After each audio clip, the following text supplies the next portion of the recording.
తులసి దళంలో 14వ రోజు యోగి గురించి తెలియచేస్తున్నారు పత్రిజీ.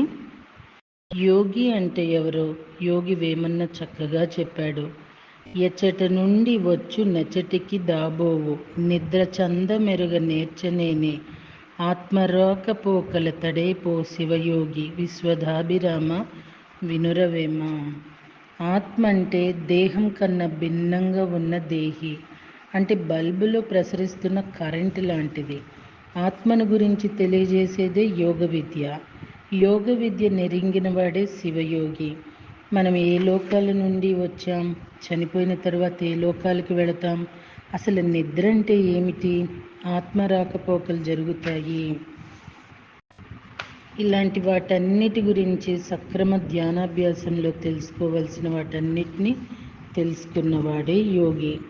వేమన్న మహాయోగి, మనం కూడా మహాయోగులం కావాలి. ఉత్తమ గురువులు. రకరకాల గురువుల గురించి వేమన్న ఇలా చెప్పాడు. కళ్ళ గురుడు గట్టు కర్మ చేయంబులు, మధ్య గురుడు గట్టు మంత్ర చేయము, ఉత్తముడి గట్టు యోగ సామ్రాజ్యంబు విశ్వదాభిరామ వినురవేమ.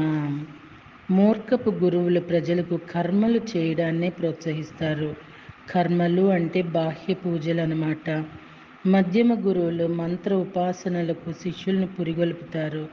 అదే పరమయోగం అంటూ ప్రవచిస్తూ ఉంటారు. కానీ ఉత్తమ గురువులు ధ్యానయోగాన్ని మాత్రమే అందరికీ అన్ని వేళలా ప్రబోధిస్తూ ఉంటారు. బాహ్య పూజలు చేయటం మూర్ఖత, మంత్రజపం మూర్ఖత కాదు, కానీ పరమయోగం కూడా కాదు. అందులో దొరికేది మనసుకు తాత్కాలిక ఉపశమనం మాత్రమే.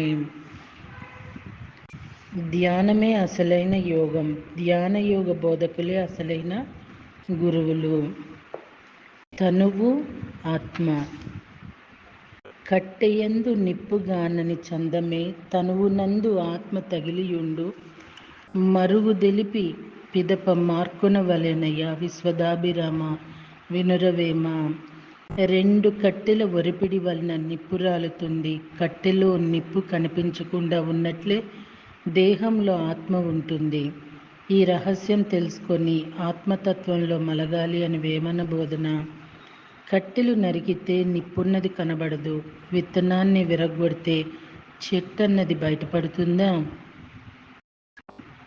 అలాగే శరీరాన్ని నరికితే ఆత్మ అన్నది కనపడదు. చర్మక్షవులకు కనబడనంత మాత్రాన ఆత్మ అన్నది దేహంలో వ్యాపించలేదని కాదు. నా కంటికి చూపించు అని సవాలు చేసేవారు మూర్ఖులు. కంటికి కనిపిస్తుంది, అయితే 3వ కంటికి. ఆత్మానుభవానికి దివ్యచక్షు అన్నది తప్పనిసరి. అది ధ్యానం ద్వారానే సిద్ధం. చిరంజీవత్వం. చిరంజీవత్వం అన్నది సాధ్యమే. ఎందరో మహనీయులు దానిని సాధించారు. దానిని గురించి వేమన్న చెప్పినది, అకారణ విధమెరుగుచు జేకుని యా మూలధనం చెందుచునన్ అకల్పాంతమున్ సదా ఏ కాలము పిన్న వయసు ఇహమున వేమ. అకారణం అంటే దేనికైతే కారణం లేదో, అంటే మూల చైతన్యం అన్నమాట. అకారణం విధం అంటే చైతన్యాన్ని తెలుసుకునే విద్య. పిన్న వయసు అంటే చిరంజీవత్వం. కనుక పద్యభాగం, ఎవరైతే మూల చైతన్యాన్ని గురించి సంపూర్ణంగా తెలుసుకుని ఆ మూలధనంలో వృద్ధి చెందుతూ ఉంటారో వారు ఆకల్పాంతం వరకు ఎల్లప్పటికీ పిన్న వయస్కులుగానే ఈ లోకంలో ఉండగలరు అని. ఈ విధంగానే ఆంజనేయ స్వామి కానీ, మహావతార్ బాబాజీ కానీ, ఇంకా ఎంతో మంది చిరంజీవులుగా ఇప్పటికీ భూమి మీద ఉన్నారు. లిండా గుడ్మాన్ రాసిన స్టార్ సైన్స్ అనే పుస్తకంలో చిరంజీవత్వం సాధించే విధానం గురించి సుస్పష్టంగా వివరించి ఉంది. ఆ పుస్తకాన్ని అందరూ చదివి తీరాలి. ఏ నూన్యము లేదు. అన్నములు ఆరగించినన్ అంబర భూషణాది దాల్చినన్ కన్యతోడి కూడినన్ కన్న తనుజను ముద్దు చేసినన్ సకల బంధునాప్తులను దాపుజేర్చి నటించినన్ ఏ నూన్యము లేదు బ్రహ్మవేత్తలకిన్. శ్రీ సదానంద యోగి. నా గురువు శ్రీ సదానంద యోగి కర్నూల్ స్వామీజీ 100కి 100 పైసలు అచ్చమైన బ్రహ్మర్షి. 1981 జనవరి నుంచి ఆయన పరిచయ భాగ్యం ఉండింది నాకు. 1983 మే 22న తన శరీరాన్ని ఆయన స్వచ్ఛందంగా వదిలిపెట్టారు. ఆయన వయసు అప్పటికే సుమారు 160 సంవత్సరాలు. ఆయన గురించి చెప్పాలంటే ఎన్నెన్నో. బ్రహ్మవేత్తల నిర్వాణాన్ని సంసారం అడ్డు కాదు. సంసారం, నిర్వాణం అనే 2 గుర్రాల మీద ఒకేసారి స్వారీ చేయాలి. అదే గొప్ప challenge. Do or die. Shri Sadananda Yogi Kurnool Swamiji ఎప్పుడు నాతో అంటూ ఉండేవారు, సుభాష్ చెయ్యి లేకపోతే చావు అని, డూ ఆర్ డై అని. వేమన్న యోగి కూడా ఇదే పలుకు పలికాడు.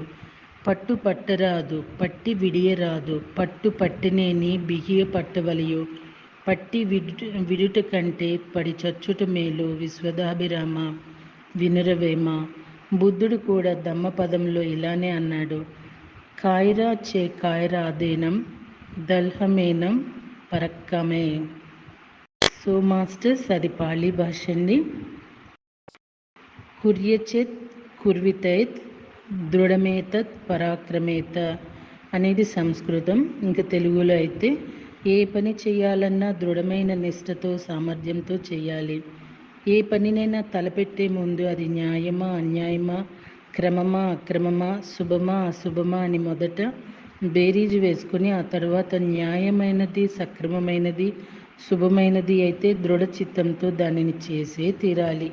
చావుకు కూడా భయపడకూడదు. సరి అయిన నడవడిక. లేనిది కోరరాదు, ఉన్నది కాదనరాదు, వస్తుంటే వస్తుందని సంబరపడరాదు, పోతుంటే అయ్యో పోతున్నదా అనుకోకూడదు అంటున్నారు శ్రీ సదానంద యోగి. కోరి సాధించరాదు, కోరిక వచ్చింది కాదనరాదు అనేవారు స్వామీజీ.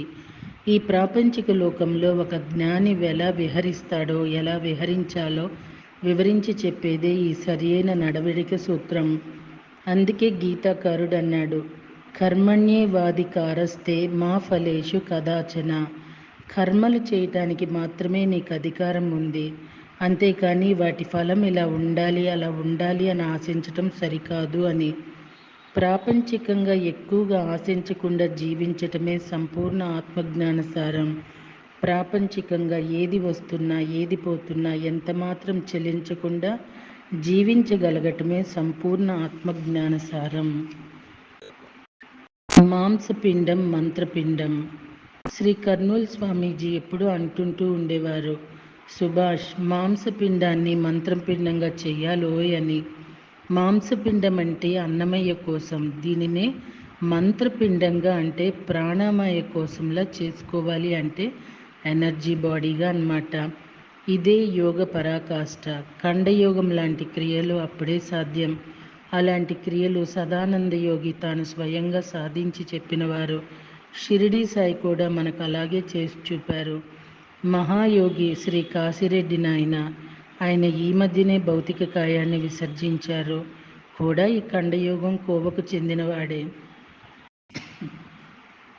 డాన్ యువాన్ జట్టుకు చెందిన గురువులు, వారి శిష్యులు అందరూ సాధించింది ఇదే. ఈ విషయాలన్నీ క్షుణ్ణంగా తెలుసుకోవాలంటే క్లారోస్ కాస్టనేడా పుస్తకాలు చదివి తీరాలి. సృష్టిలోని మహాయోగులందరూ మాంసపిండాల్ని మంత్రపిండాలుగా చేసుకున్నవారే. మన ధ్యేయము అదే కావాలి.